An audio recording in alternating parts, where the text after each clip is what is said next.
The morning sun cast long shadows across the small diner parking lot as 18-year-old Marcus Chen stepped out of his beat-up Honda Civic.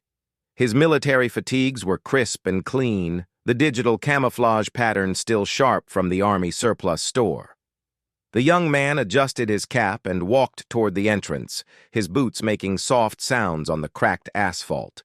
Inside the Golden Griddle diner, the usual crowd of locals had gathered for their morning coffee and gossip. Construction workers, retirees, and business people filled the vinyl booths, creating a steady hum of conversation.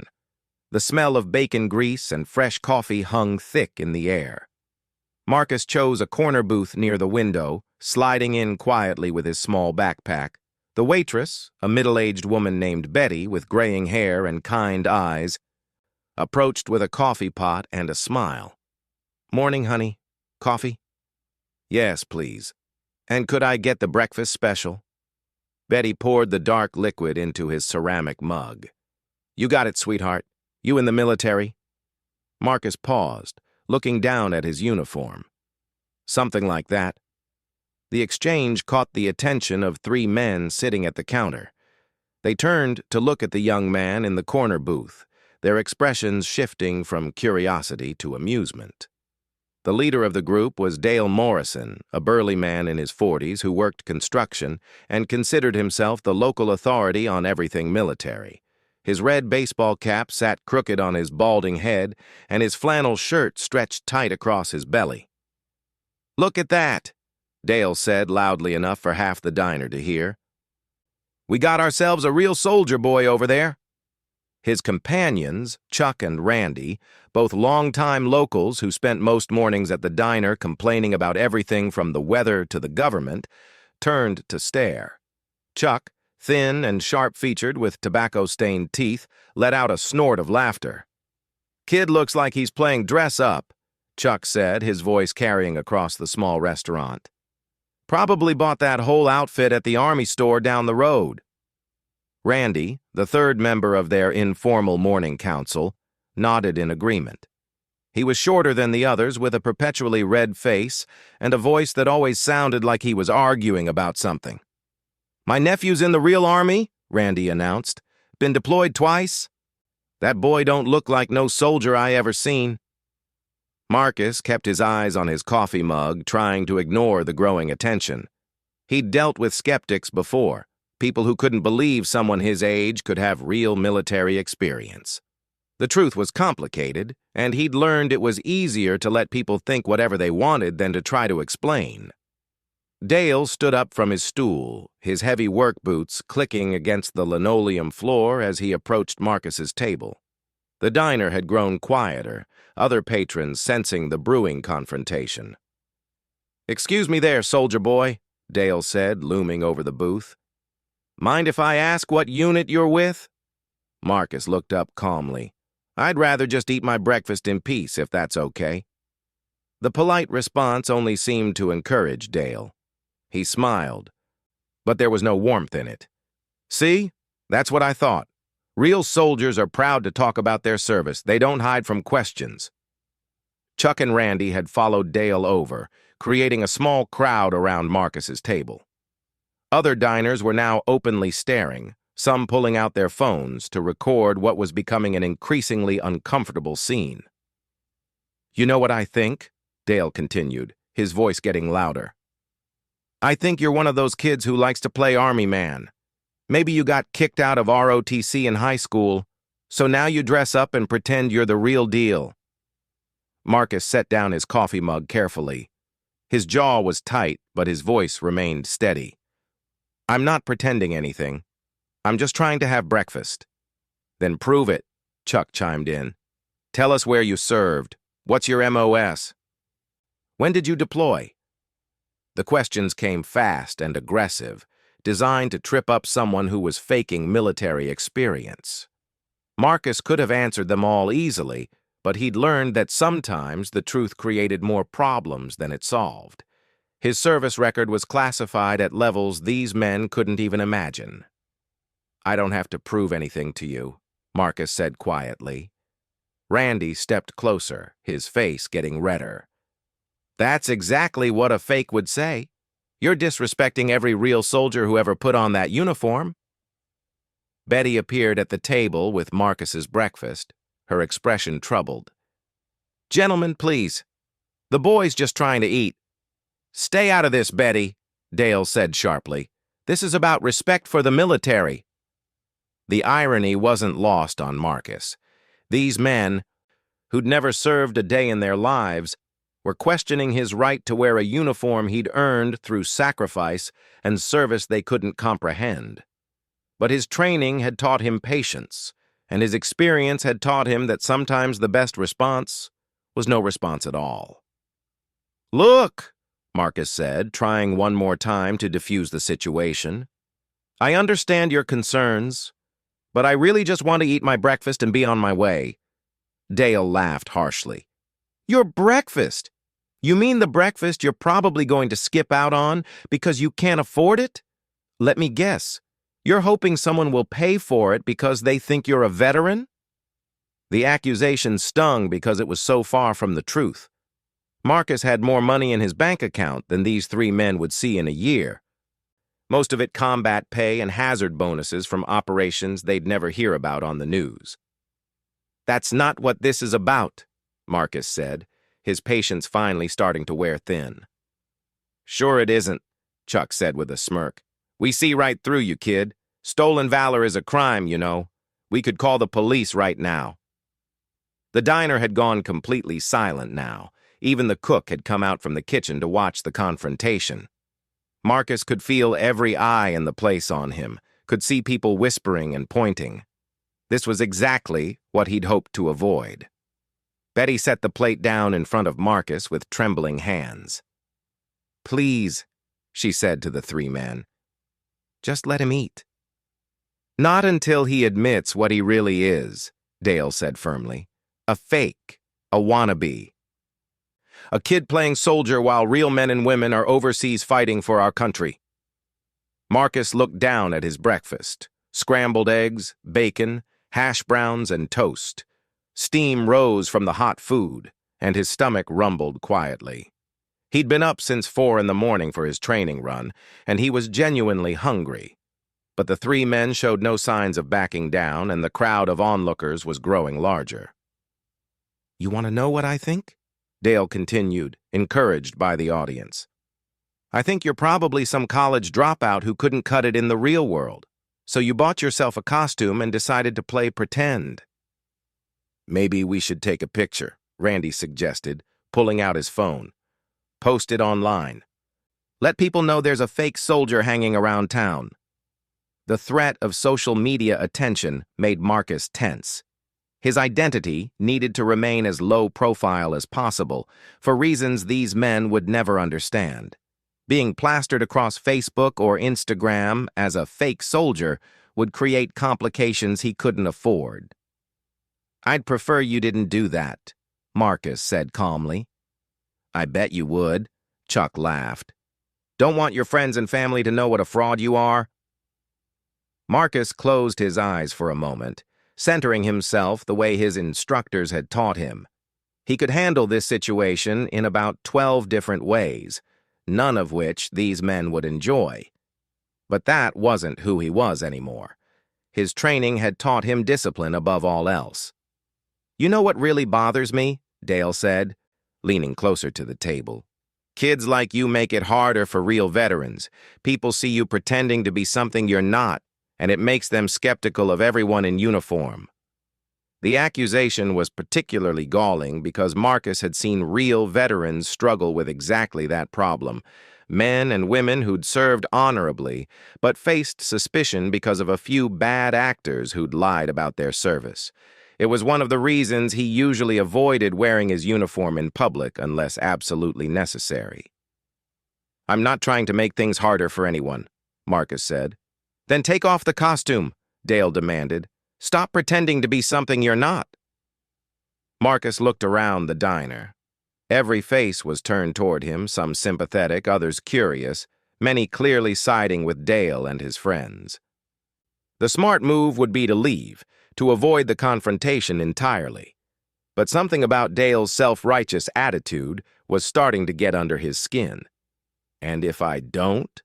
Marcus asked quietly. Dale smiled triumphantly. "Then I guess we'll have to help you see the error of your ways." The threat was subtle but clear. Marcus nodded slowly, making his decision. He'd tried to avoid this, but sometimes situations developed beyond your control. That was one of the first lessons they taught in training. Adapt to changing circumstances. "You know what?" Marcus said, reaching for his wallet. "You're right about one thing. This situation is about respect." He pulled out a $20 bill and placed it on the table next to his untouched breakfast. "Betty, thank you for the coffee and the meal. Keep the change."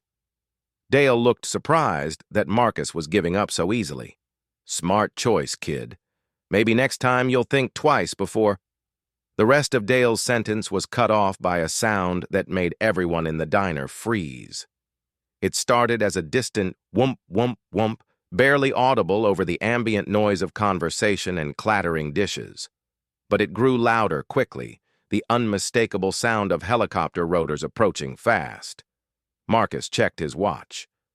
0847 hours. Right on time. The sound grew louder still, causing the windows of the diner to vibrate slightly in their frames. Conversations died completely as everyone strained to listen. The rhythmic beating of rotor blades was getting closer, and it was clear that whatever aircraft was approaching was large and flying low. Dale's confident expression began to waver as the sound intensified. "What the hell is that?" Through the windows, people could see dust and debris beginning to swirl in the parking lot outside. The helicopter was close now, very close. The sound was deafening, drowning out any attempt at conversation. Marcus stood up slowly, shouldering his small backpack. "Gentlemen," he said, his voice somehow carrying clearly despite the noise, "it's been an educational morning."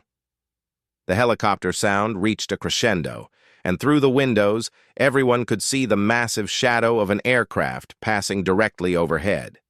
The entire building seemed to shake with the power of its engines.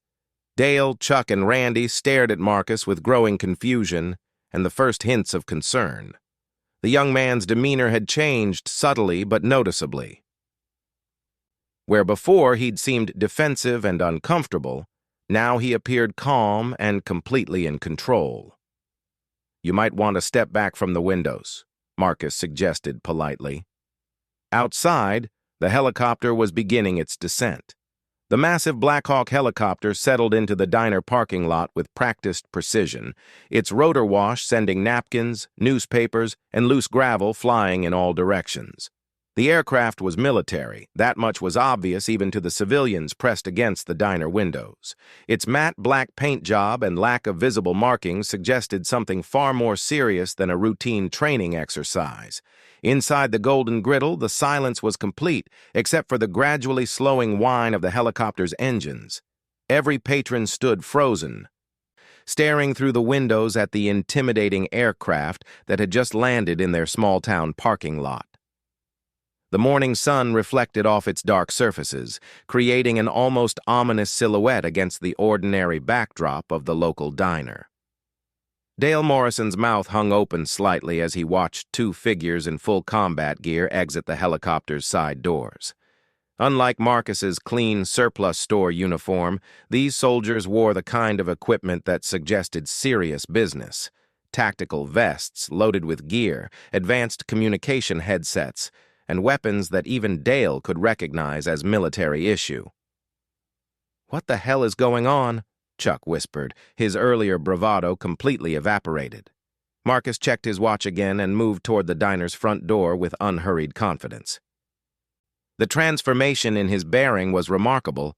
Gone was the uncomfortable young man being harassed over breakfast.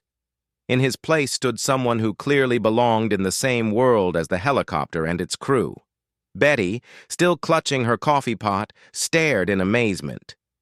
"Marcus, honey, do you know what's happening?" "My ride's here," Marcus replied simply, as if military helicopters routinely picked up passengers from small-town diners. The two soldiers from the helicopter approached the diner entrance, their movement efficient and professional. The lead figure was a woman in her early 30s with sergeant stripes visible on her tactical vest. Her companion was a tall man with the bearing of someone accustomed to command. Both moved with the fluid confidence of elite soldiers. The diner door chimed as they entered, their tactical boots loud on the linoleum floor. Every eye in the restaurant followed their progress as they scanned the room before focusing on Marcus. "Falcon," the female sergeant said, using what was clearly a call sign. "Ready for extraction?" Marcus nodded. "Just finishing breakfast, Phoenix. Give me 30 seconds. The casual use of military call signs sent a ripple of murmurs through the watching crowd. Dale, Chuck, and Randy exchanged increasingly worried glances as the reality of the situation began to sink in.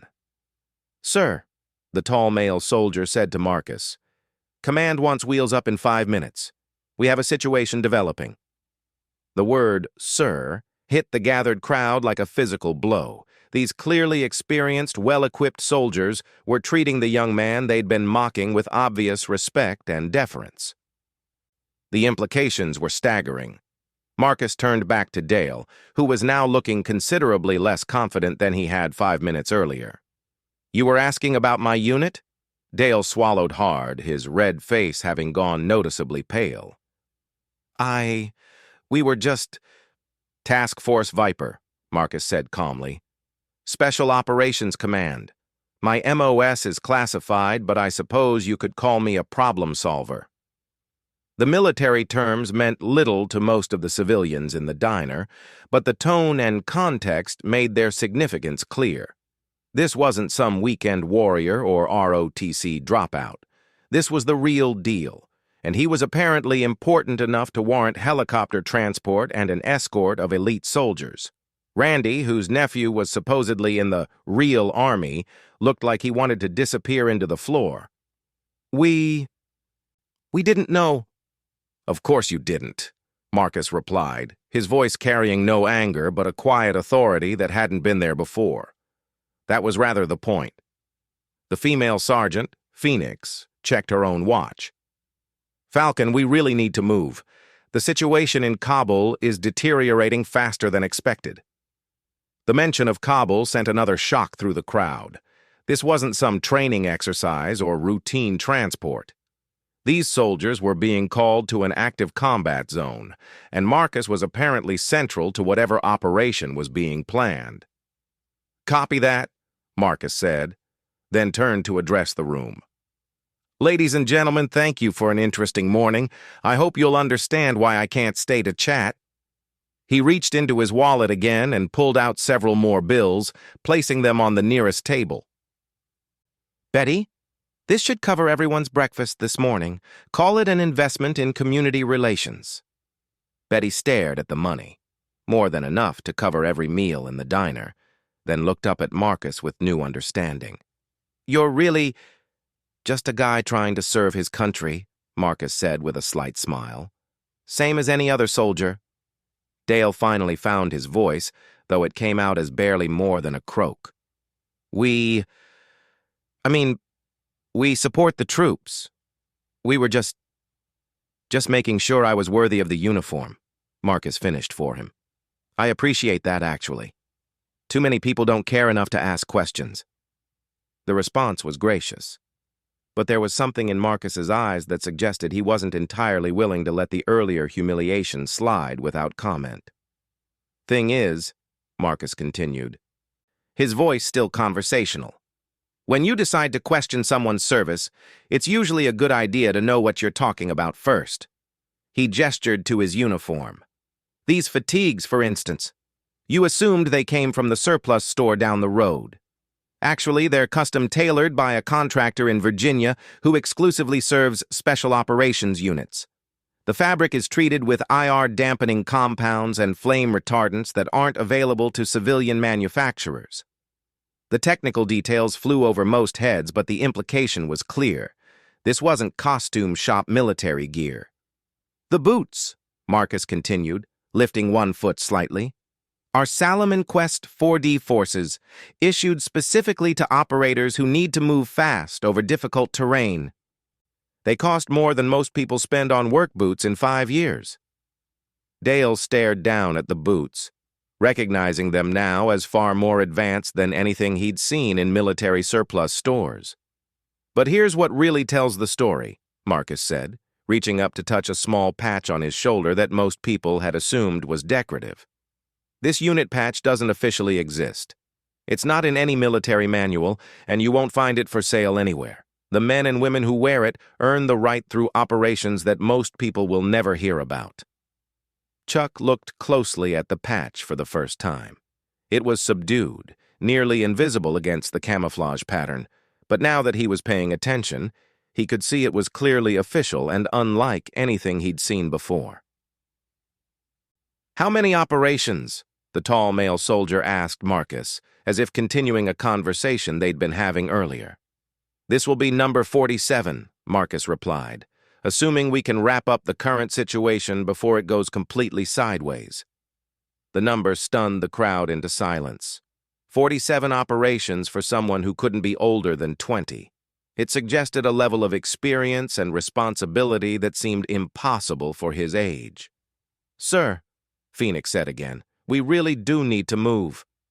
Marcus nodded and started toward the door, flanked by his escort. The crowd parted automatically, everyone suddenly very aware that they were in the presence of people whose job it was to handle situations too dangerous for regular military units. As they reached the door, Marcus paused and turned back to Dale. "You mentioned having respect for the military." Dale nodded eagerly, clearly hoping to somehow redeem himself. "Real respect means understanding that soldiers come in all shapes, sizes, and ages," Marcus said. "Some of us started young because the mission required it. Some of us look different than what you might expect from watching movies." He glanced around the room one more time.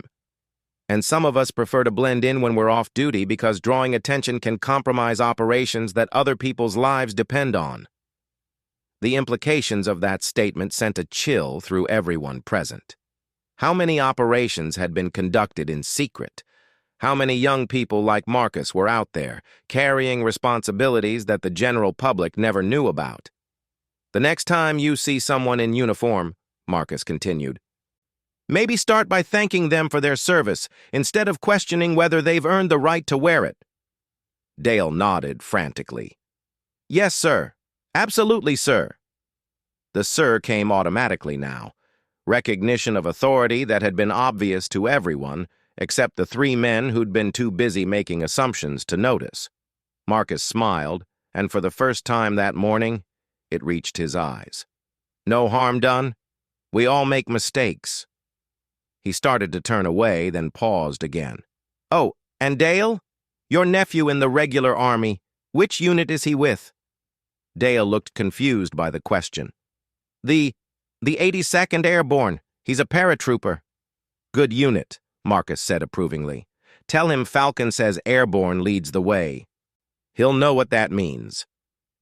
The use of the military greeting common to paratroopers was clearly meant as both validation of Dale's nephew's service and a subtle reminder of Marcus's own credentials within the military community. As the 3 soldiers exited the diner, the helicopter's engines began spooling up again. Through the windows, everyone could see them moving quickly toward the aircraft, their movements coordinated and efficient. Betty wiped her hands on her apron and looked around the stunned restaurant. "Well," she said finally, "I guess that boy wasn't pretending after all." Dale sank back into his chair at the counter, his face red with embarrassment and shame. "We really screwed up, didn't we?" Chuck nodded miserably. "I feel like an ass. That kid was just trying to eat breakfast, and we turned it into some kind of interrogation." "He was so polite about it, too," Randy added. "Even when we were basically calling him a liar, he stayed calm." Outside, the helicopter was preparing for takeoff. The 3 soldiers had boarded, and the side doors were closing. The rotor blades began spinning faster, creating the familiar whump, whump, whump sound that had announced their arrival. 47 operations. someone in the diner said quietly. "How is that even possible?" "Special operations," another voice replied. "Those guys do things the rest of us never hear about." As the helicopter lifted off, sending another wave of dust and debris swirling through the parking lot, the reality of what had just happened began to sink in for everyone present. They had witnessed something extraordinary. Not just the dramatic arrival of a military helicopter, but the revelation that heroes could come in unexpected packages. The aircraft gained altitude quickly, banking toward the east and disappearing into the morning sky with impressive speed. Within minutes, the only evidence of its presence was the settling dust and the lingering smell of aviation fuel. Inside the diner, conversations gradually resumed, but they were different now. Quieter, more thoughtful. The morning's events had given everyone something to think about, and the lessons learned wouldn't be quickly forgotten. Dale looked at the money Marcus had left on the table and shook his head slowly. "That kid paid for everyone's breakfast, even after how we treated him." "That's what real class looks like," Betty said, beginning to clear tables with renewed energy. "Something some people around here could learn from." The pointed comment wasn't lost on Dale, Chuck, or Randy, who sat in uncomfortable silence as the morning's events replayed in their minds. They had been given a master class in humility, courtesy of an 18-year-old soldier whose service record they couldn't have imagined in their wildest dreams. 3 hours after the helicopter had disappeared into the eastern sky, the Golden Griddle Diner was still buzzing with conversation about the morning's events. Word had spread quickly through the small town, and curious locals had been trickling in all morning to hear first-hand accounts of what everyone was already calling the helicopter incident. Dale Morrison sat at the counter, nursing his 4th cup of coffee and feeling worse about himself with each retelling of the story. Every time someone new arrived and asked what happened, he was forced to relive his role in questioning Marcus's authenticity. The shame was eating at him from the inside. "Tell me again about the patch," said Mike Stevens, a local mechanic who'd arrived an hour earlier. "The one he said doesn't officially exist?" Chuck looked up from his untouched plate of eggs. "It was small, real subtle, dark fabric on dark fabric, almost invisible unless you looked close. He said only people who earned it through special operations could wear it." "And he called it Task Force Viper?" Mike pressed. "That's right," Randy confirmed. "Said his MOS was classified, but he was some kind of problem solver." Mike whistled low. "My buddy from high school went into Special Forces. He's told me stories about guys like that. They don't exist officially, but they're the ones they send when regular military can't handle something." The conversation was interrupted by the diner's bell chiming as 2 new customers entered. Everyone turned to look, hoping for another piece of excitement, but it was just Sarah Martinez, a local teacher, followed by her elderly father, retired Army Colonel Robert Martinez. The colonel was a distinguished man in his 70s who'd served 3 tours in Vietnam and commanded respect throughout the community. When people saw him scanning the room with interest, conversations quieted automatically. "Sarah tells me there was quite a scene here this morning," Colonel Martinez said, approaching the counter. "Something about a young soldier and a helicopter?" Dale shifted uncomfortably. "Yes, sir. We made some assumptions we shouldn't have made." The colonel's eyebrows rose slightly. "What kind of assumptions?" Betty, who'd been waiting for someone with real military knowledge to arrive, stepped forward with visible relief. "Colonel Martinez, thank goodness you're here. We had a young man in military fatigues this morning, couldn't have been older than 18 or 19. These 3 questioned whether he was really in the service." "And?" the colonel prompted. "And a Black Hawk helicopter landed in our parking lot to pick him up," Betty continued. "Had 2 special operations soldiers as escorts. The boy said he was with something called Task Force Viper." The colonel's expression changed immediately, his casual interest replaced by sharp attention. "Task Force Viper? You know it?" Chuck asked hopefully. Colonel Martinez was quiet for a long moment, his mind working. "I know of it. If that young man was really with Viper, then you gentlemen made a serious error in judgment. The words hit Dale like a physical blow. How serious? Task Force Viper is part of Joint Special Operations Command, the colonel explained. They handle situations that are too sensitive or too dangerous for conventional forces. The fact that he looked 18 doesn't mean anything. JSOC recruits from the absolute best, regardless of age. Randy leaned forward. But how could someone that young have 47 operations under his belt? 47? Colonel Martinez's eyes widened. He told you that number specifically? Yes, sir. Said this morning's call-out would be number 47. The colonel sat down heavily on a nearby stool. Gentlemen, you have no idea who you were dealing with. In the special operations community, someone with that many operations is considered elite among elites. Most operators retire with fewer missions than that. The silence that followed was deafening. Everyone in the diner was beginning to understand just how badly they'd misjudged the quiet young man who'd only wanted to eat breakfast. There's something else, Dale said quietly. He knew about Randy's nephew in the 82nd Airborne. Told us to tell him that Falcon says Airborne leads the way. Colonel Martinez nodded slowly. Falcon would be his operational call sign. The fact that he referenced the 82nd's motto suggests he has connections throughout the airborne community. That's not uncommon in special operations. They often work with conventional forces. We really screwed up, didn't we? Chuck asked, though he already knew the answer. You questioned the service of someone who's probably risked his life more times than most soldiers see combat, the colonel replied bluntly. Yes, you screwed up. Sarah Martinez, who'd been listening quietly, spoke up. Dad, what kind of operations would require someone so young? Her father considered the question carefully. The kind we don't talk about publicly. But I can tell you that age means nothing when you have the right skills and mindset. Some of the most effective operators I've known started very young because the mission demanded it. He turned to address the three men at the counter. What was his demeanor when you questioned him? Polite, Dale admitted. Even when we were basically calling him a fake, he stayed calm and respectful. That's professional discipline, the colonel explained. Someone with his background would be trained to avoid unnecessary confrontations.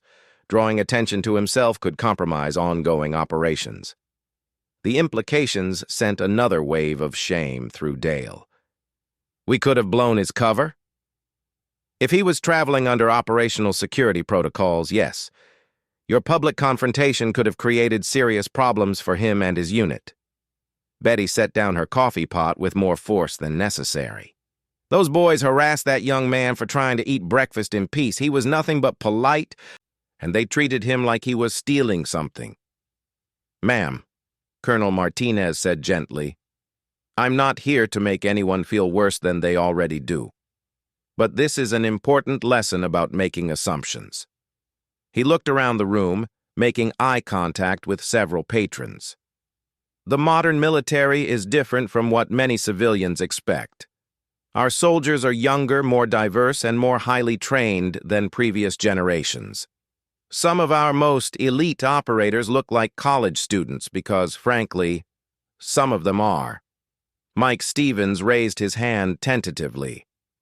Colonel, is it normal for someone that young to be in charge of classified operations? If they've proven themselves capable, absolutely. Age is just a number when you're talking about exceptional individuals with the right training and experience. The colonel paused, choosing his words carefully. I once knew a Navy SEAL who earned his trident at 19 and was leading missions by 21. Exceptional people exist in every generation. Randy was staring into his coffee cup. My nephew's going to think I'm an idiot when he hears about this. Your nephew will probably be impressed that you met someone from Task Force Viper, Colonel Martinez replied. Those units are legendary within the military.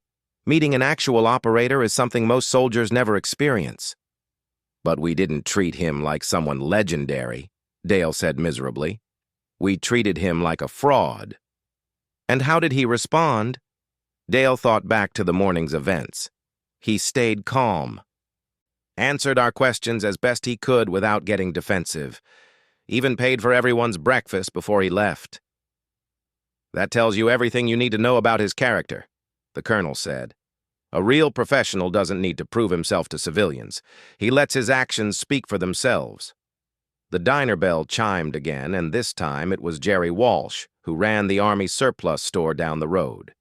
He looked excited and slightly out of breath. "Did you guys really see a Task Force Viper operator this morning?" Jerry asked without preamble. "You heard already?" Betty asked. "The whole town's talking about it. Word is some kid in military gear got picked up by a Black Hawk." Colonel Martinez turned to Jerry with interest. "You know about Task Force Viper?" "Know about them. I've been trying to get their procurement contract for 5 years. They buy some of the most advanced gear available to military units. If one of their operators was in town, he wasn't wearing surplus store clothing." Jerry's statement provided another piece of validation for Marcus's story. His gear really had been specialized, just as he'd claimed. "What kind of gear are we talking about?" Sarah asked. "Flame-resistant uniforms treated with infrared suppression compounds, boots that cost more than most people's car payments, communication equipment that's so advanced it's still classified." Jerry looked around the room. "If you guys really met a Viper operator, you met someone who probably has access to military technology that won't be available to regular units for another decade." The more they learned about Marcus's probable background, the worse Dale felt about the morning's confrontation. "He tried to tell us his gear was specialized, but we didn't listen." "Why would you?" Colonel Martinez asked. "You were operating on assumptions based on limited information. The problem is that you acted on those assumptions without considering alternatives." He stood up and addressed the room. "This morning's events should serve as a reminder to all of us. We live in a country protected by men and women who often can't talk about what they do or where they've been. The least we can do is give them the benefit of the doubt." Betty nodded emphatically. "That boy could have gotten angry, could have caused a scene. Instead, he stayed polite and even left money for everyone's breakfast." "Because that's what professionals do," the colonel replied. "They handle difficult situations with grace and dignity, even when they're being unfairly questioned." Dale looked up from his coffee. "Colonel, is there any way to apologize? To make this right?" "I doubt you'll see him again," came the honest reply. "Operators like that are usually in and out of areas quickly, and they rarely have time for extended social interactions." The colonel paused thoughtfully. "But if you really want to make amends, you could start by treating every service member you meet with respect, regardless of their age or appearance. That young man probably won't be the last soldier to surprise you." Jerry nodded in agreement. "I've had customers who look like teenagers buy gear that costs more than my monthly rent. The military has some very young, very capable people doing very important work." As the morning wore on and more people arrived to hear the story, the details became clearer and the lesson more apparent. Marcus hadn't been some kid playing dress-up. He'd been an elite operator whose service record would put most career soldiers to shame. The helicopter incident became the talk of the town, but not in the way Dale had initially feared. Instead of being remembered as the morning some kid got caught pretending to be a soldier, it became known as the day the community learned not to judge people by appearances. Colonel Martinez finished his coffee and prepared to leave. "Gentlemen," he said to Dale, Chuck, and Randy, "you made an honest mistake based on assumptions that seemed reasonable at the time. The important thing is that you learn from it." He headed for the door, then turned back one final time. "And remember, that young man could have handled your questions very differently.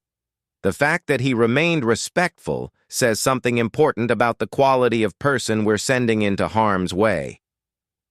As the colonel left, the diner gradually returned to its normal rhythm, but the morning's events had changed something fundamental.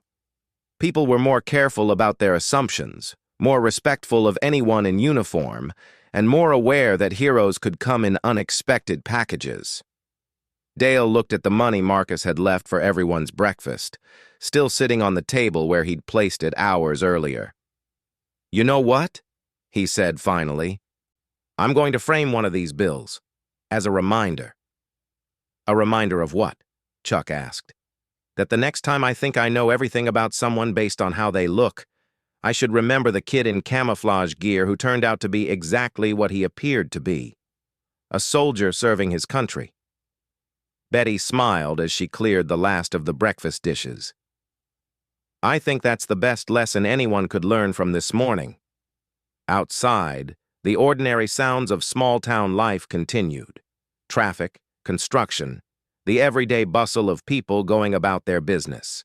But inside the Golden Griddle diner, everyone who'd witnessed the helicopter incident would carry with them a new understanding of service, respect, and the dangerous assumptions we make about the people who protect us.